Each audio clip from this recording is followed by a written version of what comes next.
Assalamualaikum warahmatullahi wabarakatuh. Waalaikumsalam warahmatullahi wabarakatuh. Alhamdulillahirabbil alamin. Assalatu wassalamu ala sayyidina Muhammadin wa ala alihi wa sahbihi ajma'in. Amma ba'd. Marilah kita bersyukur kepada Allah, Allah yang maha baik, Allah yang maha mulia, Allah yang maha kuasa.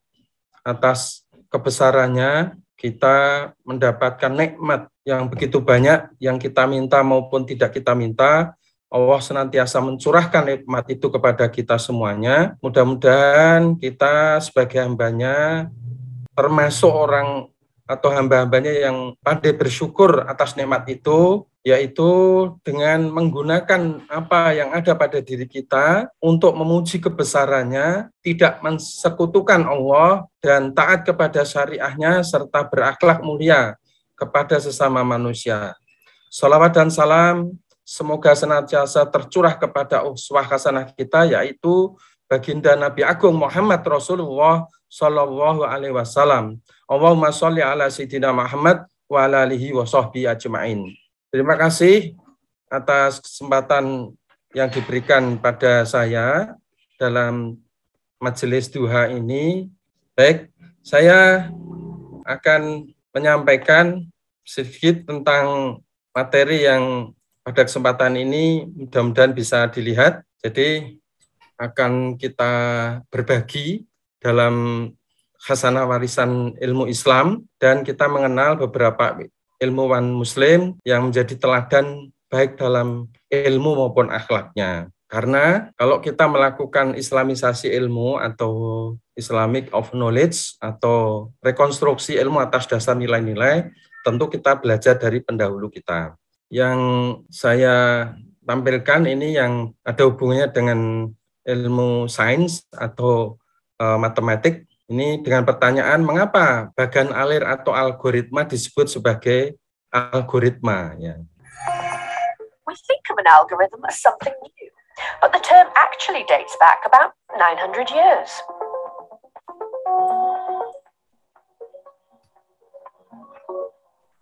The word algorithm comes from the name of a Persian mathematical genius, Muhammad ibn Musa al-Khwarizmi. He was born around 780 AD in the region now known as Uzbekistan. His name suggests he came from Khwarizma. Known as al-Khwarizmi, he was director in the House of Wisdom, an intellectual center for scholars in 9th century Baghdad. He made innovative contributions to mathematics, astronomy, geography, and cartography, and wrote an influential book called Concerning the Hindu Art of Reckoning. 300 years later, the book was rediscovered and translated into Latin. It introduced Hindu-Arabic numerals to the West, which eventually replaced the unwieldy Roman ones. The Hindu-Arabic number system, along with the decimal point, both described by al-Khwarizmi in his book, are the basis of the numbers we use throughout the world today. Al-Khwarizmi's name, when Latinized in the title of the book, became algorithmi, and this is the origin of the word algorithm. We also have al-Khwarizmi to thank for the word algebra, which comes from another of his works. His books revolutionized mathematics in the West, showing how complex problems could be broken down into simpler parts and solved. In medieval Latin, algorithmus simply meant the decimal number system. By the 13th century, it had become an English word and was used, for example, by Chaucer. But it wasn't until the late 19th century that algorithm came to mean a set of step-by-step rules for solving a problem. In the early part of the 20th century, Alan Turing, the British mathematician and computer scientist, worked out how, in theory, a machine could follow algorithmic instructions and solve complex mathematics. This was the birth of the computer age. During World War II, he built a machine called the bomb, which used algorithms to crack the Enigma code. Today, algorithm is a fairly common term. Algorithms are everywhere now, helping us to get from A to B, driving internet searches, making recommendations of things for us to buy, watch or share. Itu tadi sedikit video yang beri cukup mungkin sepintas beri gambaran tentang algoritma atau al-Khawarizmi ya artinya. Untuk itu beberapa lama saya belajar tentang al-Khawarizmi, tapi kalau kita lihat di internet itu semuanya hanya sepintas saja. Nah, bagaimana padahal kita kan mesti mempelajari ilmunya. Nah, saya membeli buku ini, kitab terjemahan, karena yang tahu bahasa Arab pun membaca buku ini juga tidak mudah untuk menerjemahkannya. Dari situ ada beberapa hal yang kita bisa langsung pada bukunya, apa yang disampaikan oleh al-Khawarizmi. Jadi ini adalah algoritma di mana konsep dari algoritma dan nama sendiri algoritma itu adalah diambil dari Khawarizmi yang diterjemahkan dalam bahasa Yunani. Ini saya mengingatkan bahwa khaira ummah itu adalah visi kita, di mana ciri-cirinya adalah ini ada dari A sampai H. Dan mestinya kita yang memiliki moto Bismillah membangun generasi khaira ummah itu dibicarakan dalam setiap kesempatan yang menjadi moto dalam berbagai unit ya, dan juga tema-temanya adalah kembali kepada khaira ummah, karena bahkan 2 tahun yang lalu Ketua PP Muhammadiyah ketika menerima mahasiswa baru di UMY itu menerangkan tentang ciri-ciri khaira ummah dan hendaklah kalian menjadi khaira ummah. Nah, tentulah kita mesti lebih lagi ya. Kemudian di dalam visi kita itu ada Islamisasi ilmu atas dasar nilai-nilai Islam. Nah, itu bahasa lain dari Islamisasi ilmu atau rekonstruksi ilmu atas dasar nilai-nilai Islam ya di visi kita itu. Nah, di antaranya adalah belajar dari khasanah warisan Islam. Ada, kalau menurut Al-Farabi ada 12 proses Islamisasi ya. Jadi kita memang harus mempelajari bidang ilmu yang menjadi perhatian kita, apa yang sudah diperoleh dari para saintis Islam ya. Nah, ini adalah Al-Khawarizmi yang nama sesungguhnya adalah Muhammad bin Musa. Lahir tahun 780 Hijriah, meninggal 850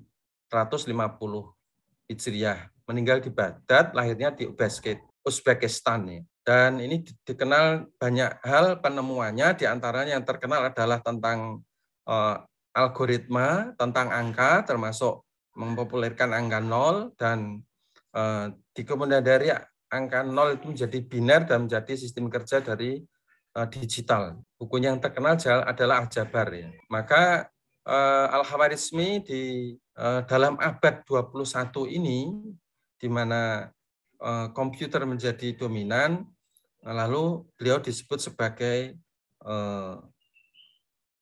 grandfather dari computer science, dan dia adalah bapak dari Al-Jabar ya. Ini ilmuwan lain yang bisa juga, yang masyhur juga, yaitu Ibnu Al-Haytham, di mana dia ada seorang yang kepakarannya lebih banyak, tapi dia hidup setelah meninggalnya lebih duluan Khawarizmi.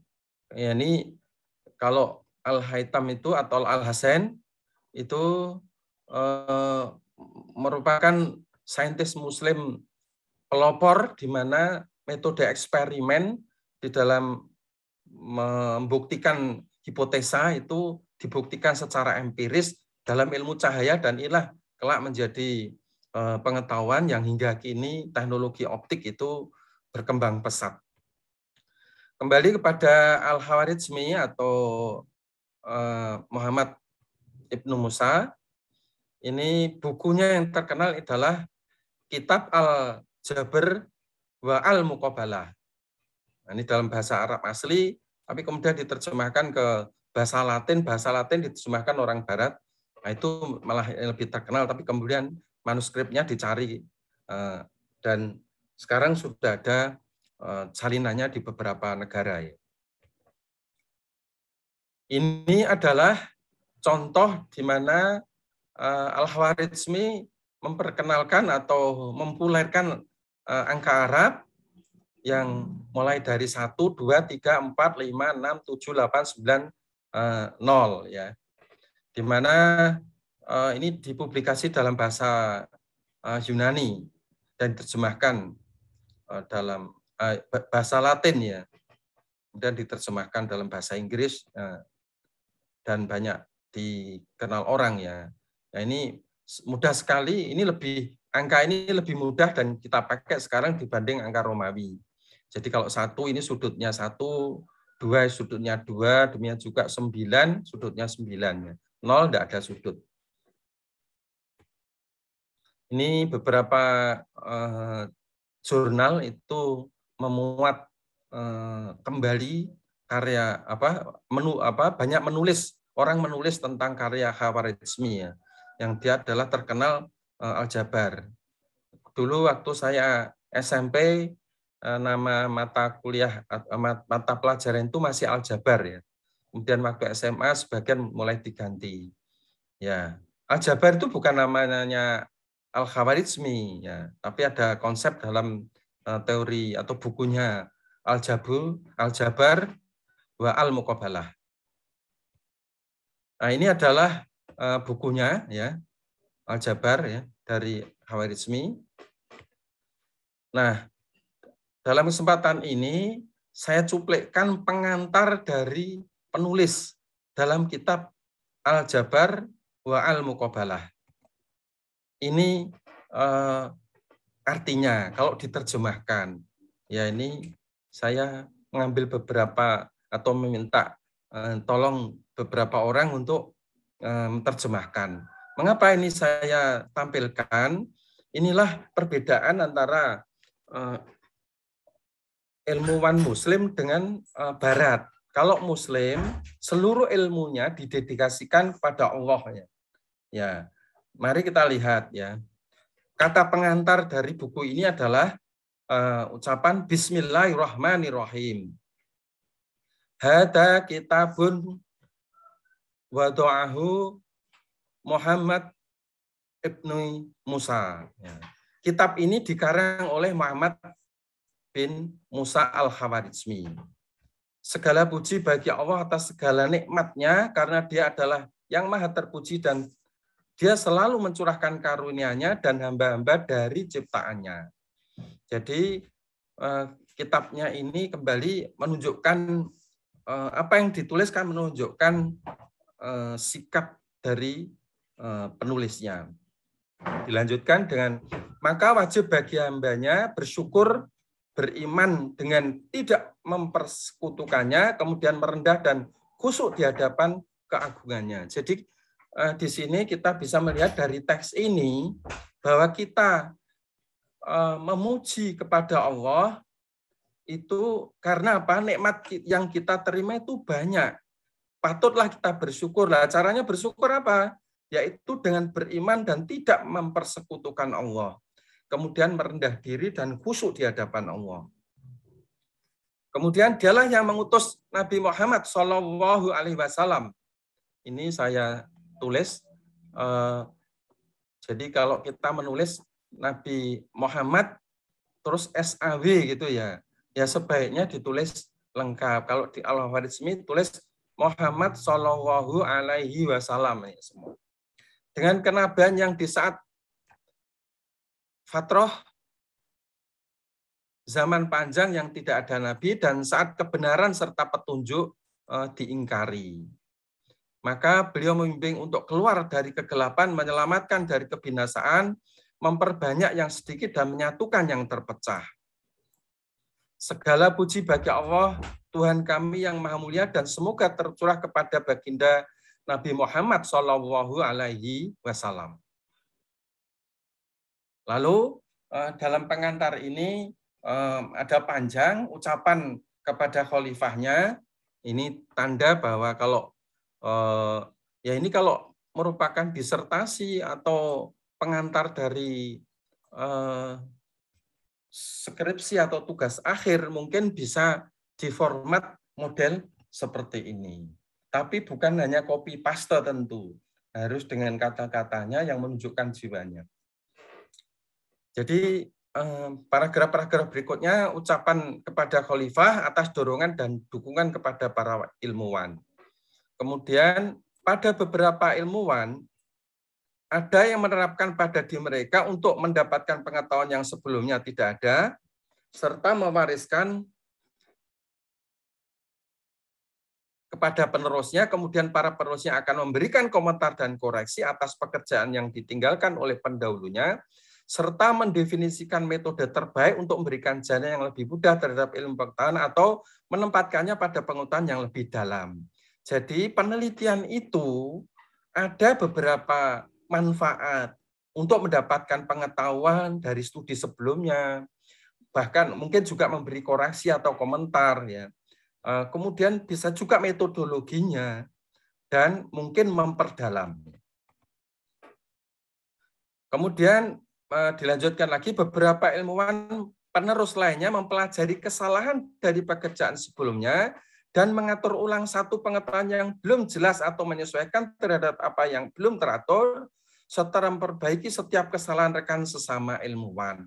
Jadi mungkin pada penelitian yang lalu atau penemuannya lalu atau kitab-kitab sebelumnya itu ada yang tidak sesuai, lalu dibetulkan, dikoreksi. Tapi ingat beliau ya tanpa adanya kesombongan terhadap mereka atau membanggakan diri sendiri.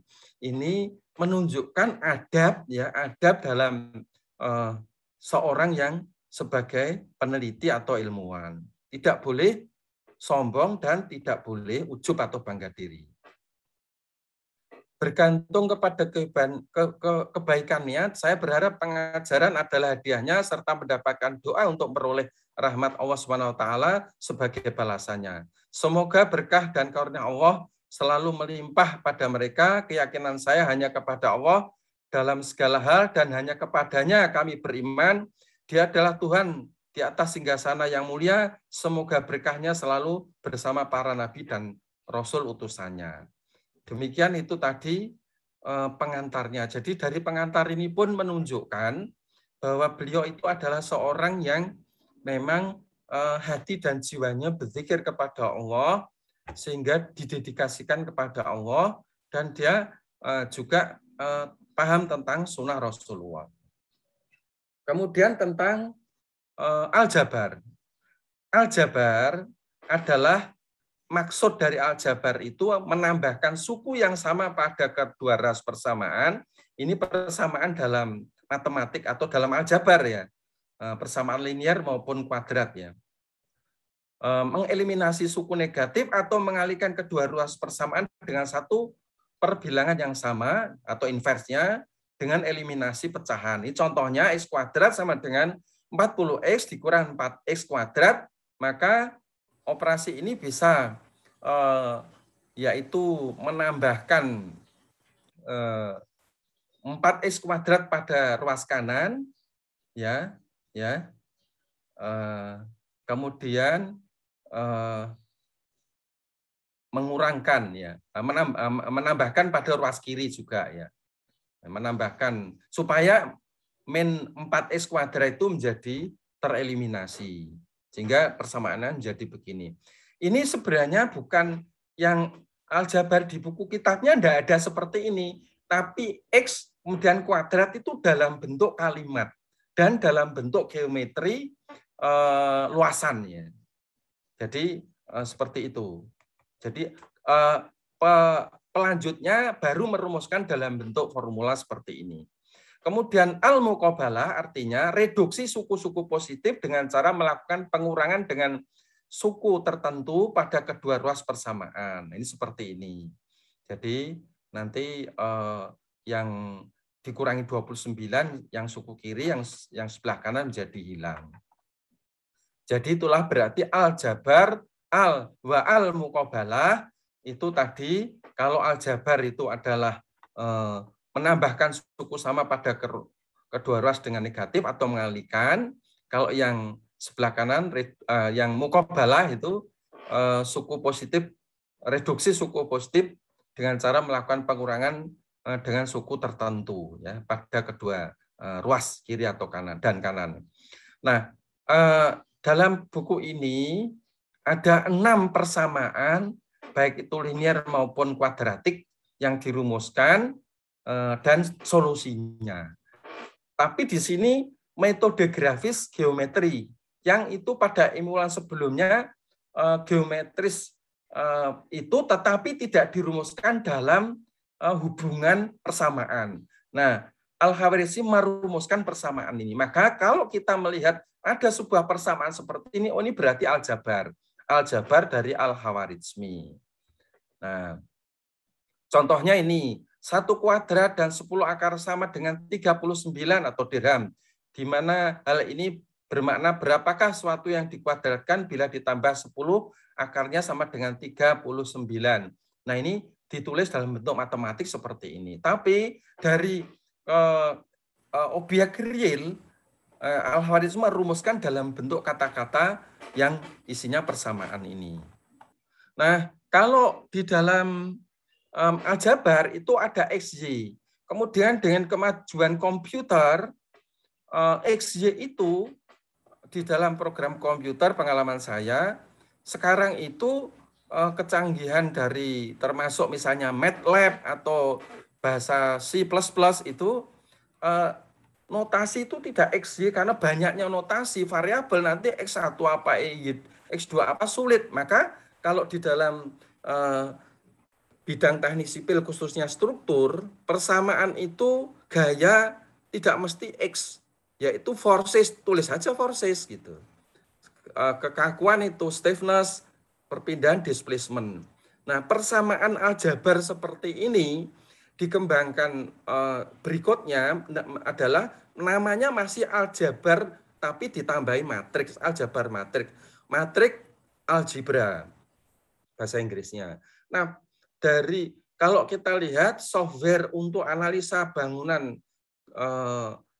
struktur apakah jembatan atau gedung pencakar langit ataukah beban gempa dan sebagainya itu dirumuskan dari formula aljabar matrik lalu penyelesaiannya menggunakan komputer. Jadi itulah formula dari aljabar, itulah jasa dari Al-Khawarizmi. Kemudian apa yang lain dari Khawarizmi? Yang pertama tadi tentang aljabar dan muqabalah ya. Yang kedua, orang pertama yang memperkenalkan penggunaan mempopulerkan kembali angka 0 dan notasi desimal ya. Yang ketiga, memperkenalkan tanda negatif pada bilangan. Yang keempat, membuat tabel perhitungan astronomi. Yang ini pada astronomi itu ada tabel sinus kosinus untuk mengetahui tinggi suatu benda yang sangat tinggi tidak mungkin diukur, maka itu menggunakan sudut. Nah, sudut itu berarti menggunakan sinus dan kosinus, dari jaraknya ketemu tingginya. Dan Al-Khawarizmi membuat tabel sinus kosinus tangen ya dan kotangen, kemudian itu lebih teliti dari sebelumnya atau peneliti sebelumnya. Yang kelima, membuat peta bumi atau peta dunia. Yang keenam, konsep alat untuk petunjuk waktu, karena bagi Muslim waktu itu penting untuk sholat antara lain. Yang ketujuh, konsep dasar algoritma. Inilah jasa Al-Khawarizmi. Kalau kita belajar darinya, pertama dia memang unggul dalam ilmunya. Yang kedua, dia tetap jiwanya itu adalah menyebut kebesaran Allah dan dikembalikan kepada Allah Subhanahu wa taala. Terakhir, ini saya tuliskan beberapa kata hikmah, mudah-mudahan ini berguna untuk diri saya terutama dan mudah-mudahan untuk yang lain. Orang mukmin itu bagaimana besar dan tinggi ilmu dan kedudukannya, tetapi dia tetap mengekalkan diri sebagai hamba dan merasa hamba yang hina. Artinya kalau khairul ummah 3 ciri dan 1 cirinya itu adalah yang beriman kepada Allah, tentu diri kalau dia besar entah ilmunya atau kedudukannya, dia tetap merendah diri. Kemudian yang kedua, orang mukmin itu bagaimanapun hebat sekalipun akan hilang rasa hebatnya karena tenggelam di bawah kehebatan Allah. Jadi kalau kita itu, kalau memang kita sebagai khairul ummah, itu kita harus mengupayakan yang terbaik, tapi itu tidak boleh merasa hebat karena ingat Tuhannya bahwa seluruhnya itu dikembalikan hanya milik Allah.